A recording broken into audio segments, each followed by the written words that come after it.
नमस्कार, मैं शिवानी रतूड़ी लाइव में आपका स्वागत करती हूँ। बिहार के 70 गलियारों में एक बार फिर चुनावी हलचल तेज हो गई है। मुख्यमंत्री नीतीश कुमार ने आगामी विधानसभा चुनाव 2025 को लेकर पार्टी के वरीय नेताओं के साथ एक अहम बैठक की, जो न सिर्फ रणनीतिक दिशा तय करने वाली रही, बल्कि जेडीयू के मिशन 2025 की नींव भी इस बैठक में पड़ती दिखी। सीएम आवास पर हुई इस मैराथन बैठक में पार्टी के राष्ट्रीय कार्यकारी अध्यक्ष संजय कुमार झा, केंद्रीय मंत्री ललन सिंह, विधान परिषद संजय गांधी और ललन सर्राफ सहित कई रणनीतिक दिग्गज शामिल हुए।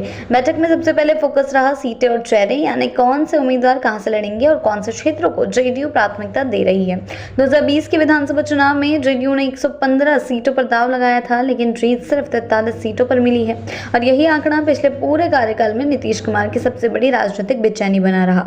इस बार पार्टी उस दौर को दोहराना नहीं चाहती। मिशन 2025 में जेडीयू सिर्फ सत्ता की वापसी नहीं, बल्कि सम्मानजनक सीटों के साथ मजबूत भागीदारी चाहती है। नीतीश कुमार ने बैठक में साफ कर दिया है कि अब की बार कोई चूक की गुंजाइश नहीं छोड़ी जाएगी। सभी विधायकों के कामकाज की आंतरिक समीक्षा रिपोर्ट पेश की गई है और हर सीट पर आंतरिक सर्वे के आधार पर चर्चा की गई है। रिपोर्ट के आधार पर यह तय किया जा रहा है कि किन चेहरों को दोबारा मैदान में उतारा जाए और कहां बदलाव किया जाए। पार्टी फीडबैक सिस्टम पर भरोसा कर रही है, लेकिन स्थानीय कार्यकर्ताओं के साथ तालमेल को भी सबसे अहम मान रही है।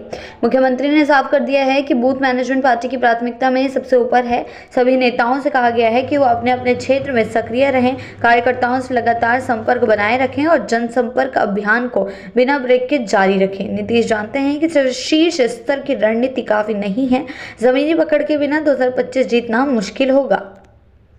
जी हाँ, आपने सही सुना। सियासी समीकरण की बात करें तो जेडीयू इस बार सीट बंटवारे को लेकर भी बेहद सावधान है। फिलहाल पार्टी बीजेपी के साथ अंतिम फैसले की प्रतीक्षा में है, लेकिन उससे साफ कर दिया है कि पहले छोटे सहयोगी दलों लोजपा, हमसे और रालोमो के साथ सीट शेयरिंग की तस्वीर साफ होनी चाहिए।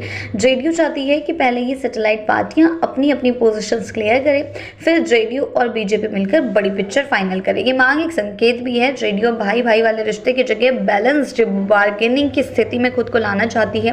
नीतीश कुमार नहीं चाहते कि पिछली बार की तरह सीट बंटवारे में नुकसान हो और पार्टी को इसका झटका खामियाजा भुगतना पड़े। बैठक में यह भी तय किया गया है कि हर विधानसभा क्षेत्र में पिछली बार हुए नुकसान का डाटा फिर से खंगाला जाएगा। किन बूथों पर मार्जिन कम था, कहां संगठन कमजोर था और किन इलाकों में प्रचार प्रभावी नहीं रहा, इन सभी पहलुओं पर दोबारा काम शुरू हो गया है।